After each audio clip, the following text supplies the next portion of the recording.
Hello നമസ്കാരം, എല്ലാവർക്കും എൻ്റെ ചാനലിലേക്ക് വീണ്ടും സ്വാഗതം. വീഡിയോ ഇഷ്ടമായാൽ ലൈക്ക് ചെയ്യാനും ഷെയർ ചെയ്യാനും ചാനൽ സബ്സ്ക്രൈബ് ചെയ്ത് സപ്പോർട്ട് ചെയ്യാനും മറക്കല്ലേ. ഇന്നത്തെ വീഡിയോയിൽ നമ്മൾ നോക്കുന്നത് പാസ്പോർട്ട് തൽക്കാൽ റിന്യൂവൽ ആപ്ലിക്കേഷൻ എങ്ങനെ ഓൺലൈനായി സമർപ്പിക്കാം എന്നതാണ്. ആദ്യം നമുക്ക് എന്താണ് തൽക്കാൽ ആപ്ലിക്കേഷൻ എന്ന് നോക്കാം. തൽക്കാൽ പാസ്പോർട്ട് എന്നാൽ എമർജൻസി പാസ്പോർട്ട് അഥവാ basically fast track passport service ആണ്. നോർമൽ സ്കീമിൽ ഒരു പാസ്പോർട്ട് ആപ്ലിക്കേഷൻ ചെയ്താൽ 2 ആഴ്ച മുതൽ 3 ആഴ്ച വരെയാണ് പാസ്പോർട്ട് നമുക്ക് ലഭിക്കാൻ സമയമെടുക്കുന്നത്. എന്നാൽ തൽക്കാൽ രീതിയിൽ പാസ്പോർട്ടിന് അപേക്ഷ സമർപ്പിച്ചാൽ 1 ദിവസം മുതൽ 3 ദിവസത്തിനുള്ളിൽ പാസ്പോർട്ട് ലഭിക്കുമെന്നതാണ് ഇതിന്റെ ഏറ്റവും വലിയ മേന്മ.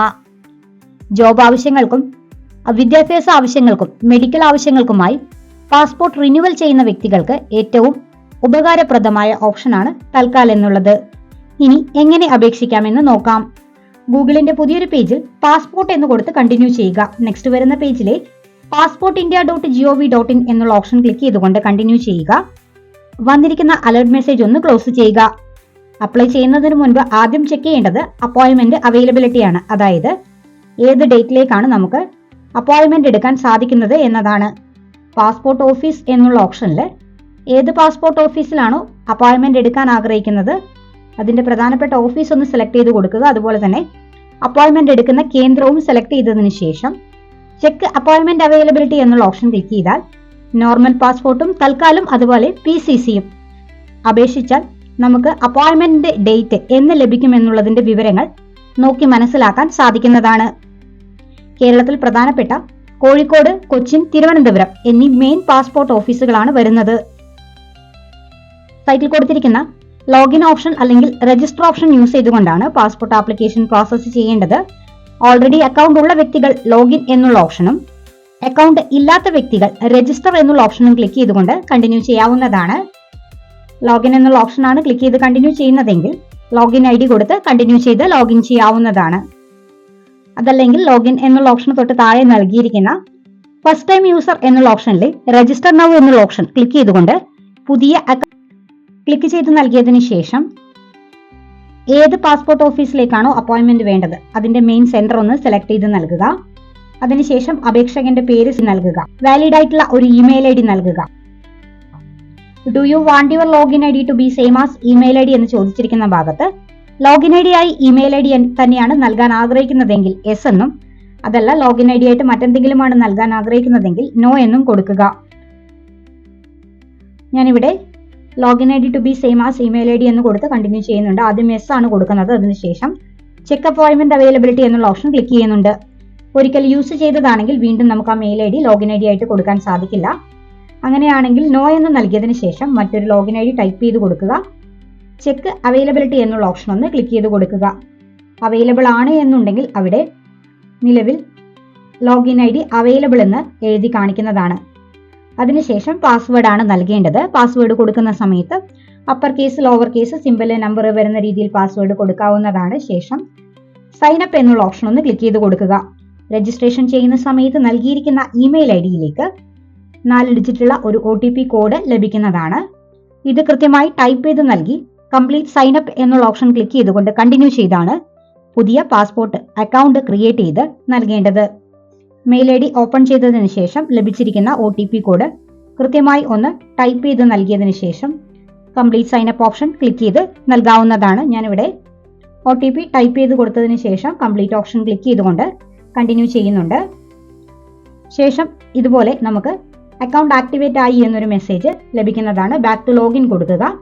ഓൾറെഡി ക്രിയേറ്റ് ചെയ്ത് നൽകിയിരിക്കുന്ന ലോഗിൻ ID വീണ്ടും ഒന്നും കൂടി ഒന്ന് ടൈപ്പ് ചെയ്ത് നൽകിയതിന് ശേഷം കണ്ടിന്യൂ എന്നുള്ള ഓപ്ഷനാണ് ഇവിടെ ക്ലിക്ക് ചെയ്ത് നൽകേണ്ടത്. ഞാനിവിടെ ലോഗിൻ ID ടൈപ്പ് ചെയ്തതിന് ശേഷം കണ്ടിന്യൂ എന്നുള്ള ഓപ്ഷൻ ഒന്ന് ക്ലിക്ക് ചെയ്ത് കൊടുക്കുന്നുണ്ട്.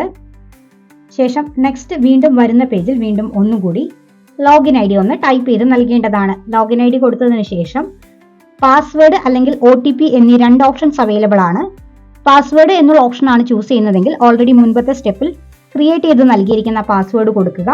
അതല്ല OTP എന്നുള്ള ഓപ്ഷനാണ് ചൂസ് ചെയ്യുന്നതെങ്കിൽ ഗെറ്റ് OTP എന്നുള്ള ഓപ്ഷൻ ക്ലിക്ക് ചെയ്തതിന് ശേഷം ഓൾറെഡി രജിസ്ട്രേഷൻ ചെയ്യുന്ന സമയത്ത് നൽകിയിരിക്കുന്ന മെയിൽ IDയിലേക്ക് വന്നിരിക്കുന്ന OTP ആണ് നൽകേണ്ടത്. OTP ഓപ്ഷൻ ക്ലിക്ക് ചെയ്യുക. വന്നിരിക്കുന്ന അലർട്ട് മെസ്സേജിൽ ഓക്കെ എന്ന് കൊടുത്തതിന് ശേഷം മെയിൽ IDയിലേക്ക് വന്നിരിക്കുന്ന OTP ഒന്ന് കൃത്യമായിട്ട് ടൈപ്പ് ചെയ്ത് കൊടുക്കുക. അതിനുശേഷം സൈൻ ഇൻ എന്നുള്ള ഓപ്ഷൻ ഒന്ന് ക്ലിക്ക് ചെയ്ത് നൽകുക. ലോഗിനായി ലഭിക്കുന്ന പാസ്പോർട്ടിന്റെ പേജിലെ apply for fresh passport or reissue of passport എന്നുള്ള ഓപ്ഷനാണ് പാസ്പോർട്ടിന്റെ ആപ്ലിക്കേഷൻ ചെയ്യാൻ വേണ്ടിയിട്ട് സെലക്ട് ചെയ്യേണ്ടത്. ഞാനിവിടെ അപ്ലൈ ഓപ്ഷൻ ക്ലിക്ക് ചെയ്യുന്നുണ്ട്. നെക്സ്റ്റ് വന്നിരിക്കുന്ന ഈ ഒരു പേജിൽ സ്കിപ്പ് ഫോർ നൗ എന്നുള്ള ഓപ്ഷൻ ക്ലിക്ക് ചെയ്തുകൊണ്ട് കണ്ടിന്യൂ ചെയ്യാവുന്നതാണ്. ഞാനിവിടെ സ്കിപ്പ് ഓപ്ഷൻ ക്ലിക്ക് ചെയ്തുകൊണ്ട് പ്രൊസീഡ് ചെയ്യുന്നുണ്ട്. നെക്സ്റ്റ് വരുന്ന പേജിൽ പാസ്പോർട്ടിന്റെ ഹെഡ് ഓഫീസിന്റെ പേര് വരുന്നതാണ്. നെക്സ്റ്റ് എന്നുള്ള ഓപ്ഷൻ ഒന്ന് ക്ലിക്ക് ചെയ്ത് കൊടുക്കുക. ഓൾറെഡി പാസ്പോർട്ട് ഉള്ള വ്യക്തികൾ റീഇഷ്യൂ ഓഫ് പാസ്പോർട്ട് എന്നുള്ള ഓപ്ഷനാണ് സെലക്ട് ചെയ്യേണ്ടത്. വിവരങ്ങളിൽ ചേഞ്ചസ് വരുത്താൻ ആഗ്രഹിക്കുന്നുണ്ടെങ്കിൽ change in existing personal particular എന്നുള്ള ഓപ്ഷൻ ഒന്ന് ക്ലിക്ക് ചെയ്ത് കൊടുക്കുക. അതിനുശേഷം അഡ്രസ്സിലാണ് മാറ്റം വരുത്തേണ്ടതെങ്കിൽ ഇവിടെ കൊടുത്തിരിക്കുന്ന അഡ്രസ് എന്നുള്ള ഓപ്ഷൻ ഒന്ന് ടിക്ക് ചെയ്ത് നൽകേണ്ടതാണ്. അഥവാ ഏത് കാര്യങ്ങളിലാണോ മാറ്റം വരുത്തേണ്ടത് ആ ഒരു ഓപ്ഷൻ സെലക്ട് ചെയ്ത് കൊടുക്കുക. ടൈപ്പ് ഓഫ് ആപ്ലിക്കേഷനിൽ പെട്ടെന്ന് വേണ്ടതാണെങ്കിൽ തൽക്കാൽ എന്നുള്ള ഓപ്ഷൻ സെലക്ട് ചെയ്യുക. ബുക്ക്ലെറ്റ് ടൈപ്പിൽ 36 പേജ് എന്നുള്ള ഓപ്ഷൻ കൊടുക്കുക. സേവ് ആൻഡ് നെക്സ്റ്റ് എന്നുള്ള ഓപ്ഷൻ ക്ലിക്ക് ചെയ്തുകൊണ്ട് കണ്ടിന്യൂ ചെയ്യാവുന്നതാണ്. ഗിവൺ നെയിം ആൻഡ് സർനെയിം എന്നുള്ള ഓപ്ഷനിൽ നിലവിലെ പാസ്പോർട്ടിൽ ഉള്ളതുപോലെ അപേക്ഷകന്റെ പേര് കൃത്യമായിട്ടൊന്ന് നൽകുക. ജെൻഡർ സെലക്ട് ചെയ്ത് കൊടുക്കുക. Have you ever non any other names എന്നുള്ള ഓപ്ഷനിൽ മറ്റ് പേരുകൾ ഉണ്ടോ എന്നാണ് ചോദിച്ചിരിക്കുന്നത്. ഇല്ലാത്തവർ നോ എന്നുള്ള ഓപ്ഷൻ കൊടുക്കാവുന്നതാണ്. നെയിം ചേഞ്ച് ചെയ്തിട്ടുണ്ടോ എന്നുള്ള ഭാഗത്ത് നെയിം ചേഞ്ച് ചെയ്യാത്തവർക്ക് നോ എന്നുള്ള ഓപ്ഷൻ കൊടുക്കുക. ഡേറ്റ് ഓഫ് ബർത്ത് കൃത്യമായിട്ടൊന്ന് ടൈപ്പ് ചെയ്ത് നൽകുക. പ്ലേസ് ഓഫ് ബർത്ത് നിലവിലെ പാസ്പോർട്ടിൽ അവൈലബിൾ ആണ്, അതൊന്ന് കൃത്യമായിട്ട് ടൈപ്പ് ചെയ്ത് കൊടുക്കുക. അതുപോലെ തന്നെ മെറിറ്റൽ സ്റ്റാറ്റസ് എന്നുള്ള ഓപ്ഷനിൽ വിവാഹിതനാണെങ്കിൽ അല്ലെങ്കിൽ വിവാഹിതയാണെങ്കിൽ മാരീഡ് എന്നുള്ള ഓപ്ഷനാണ് നൽകേണ്ടത്. വിവാഹം കഴിക്കാത്ത വ്യക്തികളാണെങ്കിൽ സിംഗിൾ എന്നുള്ള ഓപ്ഷൻ നൽകാവുന്നതാണ്. അതല്ല മറ്റേതെങ്കിലും കാറ്റഗറിയിൽ ഉൾപ്പെടുന്നതാണെങ്കിൽ ആ ഒരു ഓപ്ഷൻ നൽകുക. Is place of birth out of India എന്ന് ചോദിച്ചിരിക്കുന്ന ഭാഗത്ത് ഇന്ത്യക്ക് പുറത്താണെങ്കിൽ മാത്രമേ യെസ് എന്നുള്ള ഓപ്ഷൻ കൊടുക്കാവൂ. ഇന്ത്യക്കകത്ത് ജനിച്ച ഏതൊരു വ്യക്തിയും നിലവിൽ നോ എന്നുള്ള ഓപ്ഷൻ കൊടുത്തതിന് ശേഷം സ്റ്റേറ്റ് കൃത്യമായി സെലക്ട് ചെയ്ത് കൊടുക്കുക. അതുപോലെ തന്നെ ഡിസ്ട്രിക്റ്റും കൃത്യമായിട്ടൊന്ന് സെലക്ട് ചെയ്ത് നൽകുക. ഇവിടെ സിറ്റി റൂറൽ എന്ന് കാണിച്ചിരിക്കുന്നത് പോലീസ് സ്റ്റേഷൻ പരിധി വരുന്നതിനനുസരിച്ചിട്ടാണ്. ഏതാണോ വരുന്നത് അതൊന്ന് സെലക്ട് ചെയ്ത് നൽകുക.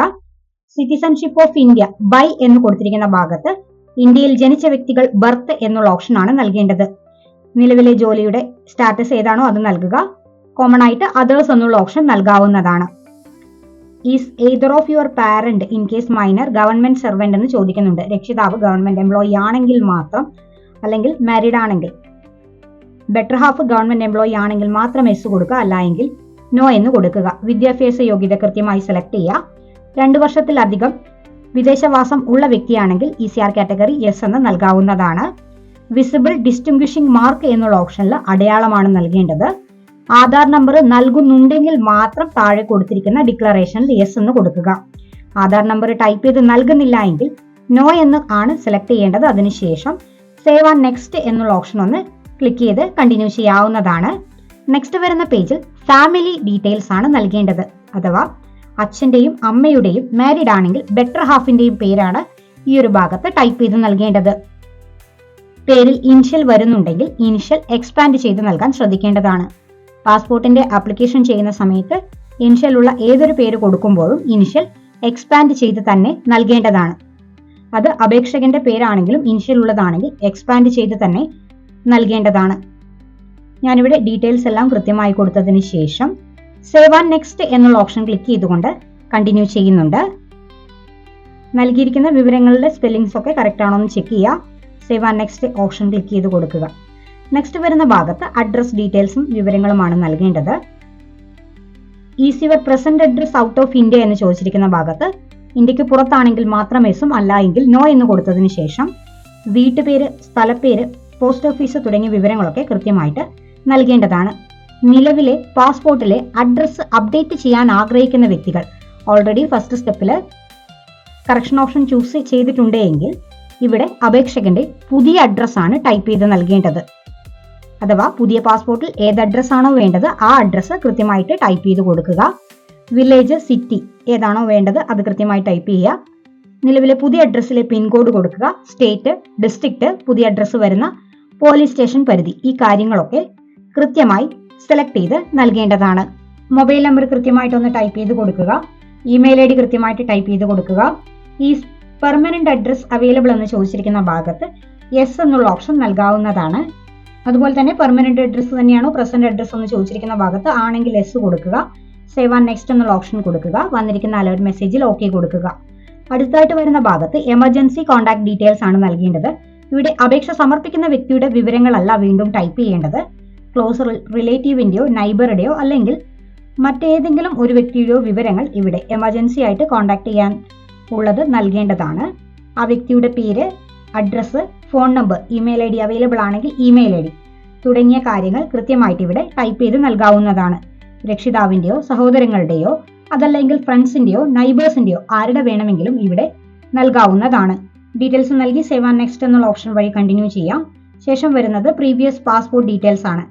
പാസ്പോർട്ട് പുതുക്കുന്ന സമയത്ത് നിലവിലെ പാസ്പോർട്ടിന്റെ വിവരങ്ങൾ കൃത്യമായി ടൈപ്പ് ചെയ്ത് നൽകേണ്ടതാണ്. നിലവിലുള്ള പാസ്പോർട്ടിന്റെ നമ്പർ, അതുപോലെ തന്നെ place of issue, date of expiry, ഇതെല്ലാം പാസ്പോർട്ടിൽ നോക്കി കൃത്യമായി ടൈപ്പ് ചെയ്ത് നൽകേണ്ടതാണ്. പാസ്പോർട്ട് എക്സ്പയർ ആവുന്നതിന് 1 ഇയർ ബാക്ക് മുതൽ തന്നെ റിന്യൂവൽ ആപ്ലിക്കേഷൻ പ്രോസസ്സ് ചെയ്യാവുന്നതാണ്. ഞാനിവിടെ പാസ്പോർട്ട് നമ്പറും അതുപോലെ തന്നെ വിവരങ്ങളും കൃത്യമായിട്ട് നൽകുന്നുണ്ട്. ഫയൽ നമ്പർ എന്നുള്ള ഓപ്ഷനിൽ പാസ്പോർട്ടിന്റെ അഡ്രസ്സ് വരുന്ന ഭാഗത്ത് കൊടുത്തിരിക്കുന്ന ഫയൽ നമ്പറും കൃത്യമായി ടൈപ്പ് ചെയ്ത് നൽകേണ്ടതാണ്. Details of previous or current diplomatic passport എന്നുള്ള ഓപ്ഷനിൽ ഒഫീഷ്യൽ പാസ്പോർട്ട് അല്ല എങ്കിൽ ഡീറ്റെയിൽസ് നോട്ട് അവൈലബിൾ എന്ന് കൊടുക്കുക. അതായത് ഗവൺമെന്റ് സർവന്റ് ഒന്നും അല്ല എങ്കിൽ ഡീറ്റെയിൽസ് നോട്ട് അവൈലബിൾ കൊടുക്കുക. Have you ever applied but did not issued, മുൻപ് പാസ്പോർട്ടിന് അപേക്ഷയ്ക്ക് ലഭിക്കാതിരുന്നിട്ടുണ്ടോ എന്ന ഓപ്ഷനിൽ നോ എന്ന് കൊടുത്ത് സേവ് ആൻഡ് നെക്സ്റ്റ് എന്നുള്ള ഓപ്ഷൻ ക്ലിക്ക് ചെയ്തുകൊണ്ട് കണ്ടിന്യൂ ചെയ്യാവുന്നതാണ്. ശേഷം വന്നിരിക്കുന്ന അതേഴ്സ് ഓപ്ഷനിൽ നിലവിൽ ക്രിമിനൽ ബാക്ക്ഗ്രൗണ്ട് ഉണ്ടോ എന്ന് ചെക്ക് ചെയ്യാനുള്ള കുറെ ക്വസ്റ്റ്യൻസ് ആണ് കൊടുത്തിരിക്കുന്നത്.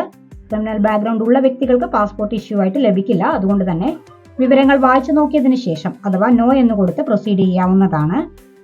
പാസ്പോർട്ടിന്റെ പ്രിവ്യൂ പേജ് ആണ് അടുത്തതായി ലഭിക്കുന്നത്. ഇത് കൃത്യമായിട്ടൊന്ന് നോക്കുക. ഇതിൽ എന്തെങ്കിലും മിസ്റ്റേക്ക് വന്നിട്ടുണ്ടോ എന്ന് കൃത്യമായി നോക്കി മനസ്സിലാക്കിയതിന് ശേഷം കണ്ടിന്യൂ ചെയ്യാവുന്നതാണ്. മിസ്റ്റേക്ക് എന്തെങ്കിലും വന്നിട്ടുണ്ടെങ്കിൽ പ്രീവിയസ് ഓപ്ഷൻ ക്ലിക്ക് ചെയ്തുകൊണ്ട് വിവരങ്ങൾ അപ്ഡേറ്റ് ചെയ്ത് നൽകേണ്ടതാണ്. എല്ലാ വിവരങ്ങളും ഓക്കെ ആണെങ്കിൽ ഡിക്ലറേഷൻ ക്ലിക്ക് ചെയ്യുക, സേവ് ആൻഡ് നെക്സ്റ്റ് ക്ലിക്ക് ചെയ്യുക. മിസ്റ്റേക്ക് ഉണ്ടെങ്കിൽ പ്രീവിയസ് ഓപ്ഷൻ ക്ലിക്ക് ചെയ്ത് വിവരങ്ങൾ തിരുത്തിയതിനു ശേഷം വീണ്ടും സേവ് ആൻഡ് നെക്സ്റ്റ് കൊടുത്തുകൊണ്ട് കണ്ടിന്യൂ ചെയ്യാവുന്നതാണ്. അടുത്തതായിട്ട് വരുന്നത് പാസ്പോർട്ടിന്റെ വെരിഫിക്കേഷൻ പേജ് ആണ്.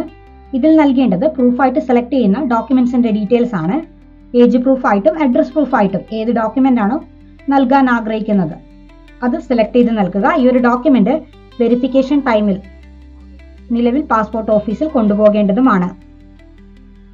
വിവരങ്ങളൊക്കെ കൃത്യമായിട്ട് കൊടുത്തതിന് ശേഷം പേജിന്റെ താഴെയായി നൽകിയിരിക്കുന്ന ഐ അഗ്രി ഓപ്ഷൻ ഒന്ന് ക്ലിക്ക് ചെയ്യുക.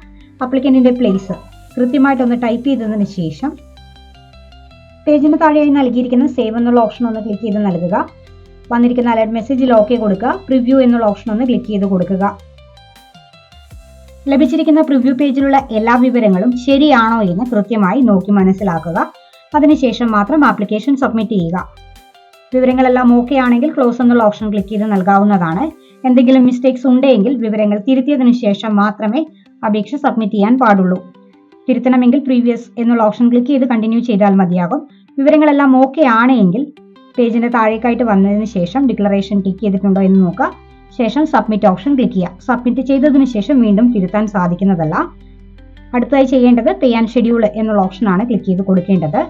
സെലക്ട് PSK എന്നുള്ള ഓപ്ഷനിൽ അപ്പോയിന്റ്മെന്റ് അവൈലബിലിറ്റി സൈഡിൽ കാണിച്ചിട്ടുണ്ട്. ഏത് പാസ്പോർട്ട് ഓഫീസിലേക്കാണോ വെരിഫിക്കേഷന് പോകാൻ ആഗ്രഹിക്കുന്നത് അതൊന്ന് സെലക്ട് ചെയ്തതിന് ശേഷം വന്നിരിക്കുന്ന അലർട്ട് മെസ്സേജിൽ ഓക്കെ എന്ന് കൊടുക്കുക. ശേഷം വരുന്ന കലണ്ടർ ഓപ്ഷൻ ക്ലിക്ക് ചെയ്തുകൊണ്ട് അവൈലബിൾ ആയിട്ടുള്ള ഡേറ്റ് സെലക്ട് ചെയ്ത് നൽകാവുന്നതാണ്. ഗ്രീൻ കളറിൽ കാണിച്ചിരിക്കുന്ന ഡേറ്റുകളാണ് സെലക്ട് ചെയ്ത് നൽകാൻ സാധിക്കുക. അപ്പോയിന്റ്മെന്റ് എടുത്ത് പേയ്മെന്റ് അടച്ചതിന് ശേഷം ഡിഫോൾട്ട് ആയിട്ട് ടൈം ലഭിക്കുന്നതാണ്. ഡേറ്റ് കൃത്യമായിട്ട് സെലക്ട് ചെയ്ത് നൽകിയതിന് ശേഷം മേക്ക് പേയ്മെന്റ് എന്നുള്ള ഓപ്ഷനാണ് ക്ലിക്ക് ചെയ്ത് നൽകേണ്ടത്. പാസ്പോർട്ടിനായി നൽകുന്ന എമൗണ്ട് അഥവാ സൈറ്റിൽ അടയ്ക്കുന്ന എമൗണ്ട് റീഫണ്ട് ചെയ്ത് ലഭിക്കുന്നതല്ല. അതുകൊണ്ട് തന്നെ പോകാൻ ആഗ്രഹിക്കുന്ന ഡേറ്റ് സെലക്ട് ചെയ്ത് നൽകുമ്പോൾ കൃത്യമായി ചെക്ക് ചെയ്ത് പോകാൻ സാധിക്കുമെന്ന് ഉറപ്പുവരുത്തിയതിനു ശേഷം മാത്രം മേക്ക് പേയ്മെന്റ് ഓപ്ഷൻ ക്ലിക്ക് ചെയ്യാവുന്നതാണ്. ഞാനിവിടെ കൃത്യമായിട്ട് ഡേറ്റ് സെലക്ട് ചെയ്ത് കൊടുക്കുന്നുണ്ട്. അതിനുശേഷം മേക്ക് പേയ്മെന്റ് എന്നുള്ള ഓപ്ഷൻ ക്ലിക്ക് ചെയ്തുകൊണ്ട് കണ്ടിന്യൂ ചെയ്യുന്നുണ്ട്. ശേഷം ലഭിക്കുന്ന അലർട്ട് മെസ്സേജിൽ ഓക്കെ എന്ന് കൊടുക്കുക. നെക്സ്റ്റ് വരുന്ന പേജിൽ അടയ്ക്കേണ്ട എമൗണ്ട് കൃത്യമായി കാണിക്കുന്നതാണ്. മുൻപ് പാസ്പോർട്ട് തൽക്കാല ആപ്ലിക്കേഷൻ ചെയ്യുന്ന സമയത്ത് 1500 രൂപ ഓൺലൈനും ബാക്കി തുക വെരിഫിക്കേഷന് പോകുമ്പോഴുമാണ് അടച്ചു നൽകേണ്ടിയിരുന്നത്. എന്നാൽ നിലവിൽ ഇപ്പോൾ സൈറ്റിൽ ടോട്ടൽ എമൗണ്ട് ആയിട്ടുള്ള 3500 രൂപയും ഓൺലൈൻ ആയിട്ട് തന്നെ പേയ്മെന്റ് നടത്തിയാൽ മാത്രമാണ് അപ്പോയിന്റ്മെന്റ് പ്രോസസ്സ് നമുക്ക് കംപ്ലീറ്റ് ചെയ്യാൻ സാധിക്കുക. ടോട്ടൽ പേയ്മെന്റ് ഡീറ്റെയിൽസ് സൈറ്റിൽ ഇവിടെ കൃത്യമായിട്ട് വന്നിട്ടുണ്ട്. പേജിന്റെ താഴേക്കായിട്ട് ഒന്ന് വരിക. പേ നൗ എന്നുള്ള ഓപ്ഷനാണ് ക്ലിക്ക് ചെയ്ത് കൊടുക്കേണ്ടത്. പേ നൗ എന്നുള്ള ഓപ്ഷൻ ഒന്ന് ക്ലിക്ക് ചെയ്ത് കൊടുക്കുക. നെക്സ്റ്റ് പേയ്മെന്റ് ഗേറ്റ്വേ പേജിലേക്ക് വരുന്നതാണ്. Net banking, debit card, credit card, UPI options available ആണ്. ഞാനിവിടെ UPI QR കോഡ് എന്നുള്ള ഓപ്ഷൻ ക്ലിക്ക് ചെയ്ത് കണ്ടിന്യൂ ചെയ്യുന്നുണ്ട്.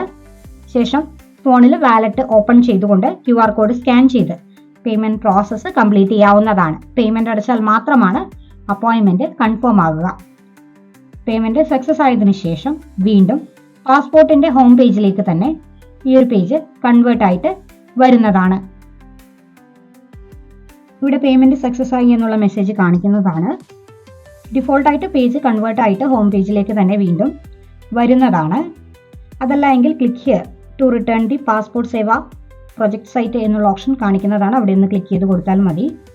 ഇവിടെ ഹോം പേജിൽ വന്നിട്ടുണ്ട്. ഇതിന് താഴേക്കായിട്ട് വരിക.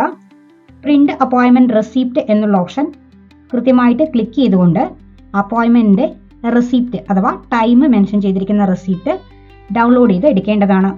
ഈ ഒരു അപ്പോയിന്റ്മെന്റ് റെസിപ്റ്റും അപേക്ഷകന്റെ നിലവിലെ പാസ്പോർട്ടും വാലിഡ് ആയിട്ടുള്ള ഏജ് പ്രൂഫും അഡ്രസ് പ്രൂഫും 3 ഐഡന്റിറ്റി ഡോക്യുമെന്റുകളും വെരിഫിക്കേഷന് പോകുമ്പോൾ തൽക്കാൽ പാസ്പോർട്ട് ആപ്ലിക്കേഷൻ പ്രോസസ്സ് ചെയ്യുന്നവർ നിർബന്ധമായും കൊണ്ടുപോകേണ്ടതാണ്. എടുത്തിരിക്കുന്ന പ്രിന്റ് ഔട്ടിൽ ലഭിച്ചിരിക്കുന്ന തീയതിയും സമയവും കൃത്യമായി ചെക്ക് ചെയ്ത് ഉറപ്പുവരുത്തേണ്ടതാണ്. ശേഷം പേജിന്റെ താഴെയായി നൽകിയിരിക്കുന്ന print and download option click ചെയ്ത് പ്രിന്റ് ഔട്ട് എടുക്കാവുന്നതാണ്. വീഡിയോ ഇഷ്ടമായാൽ ലൈക്ക് ചെയ്യാനും ഷെയർ ചെയ്യാനും ചാനൽ സബ്സ്ക്രൈബ് ചെയ്യാനും മറക്കല്ലേ.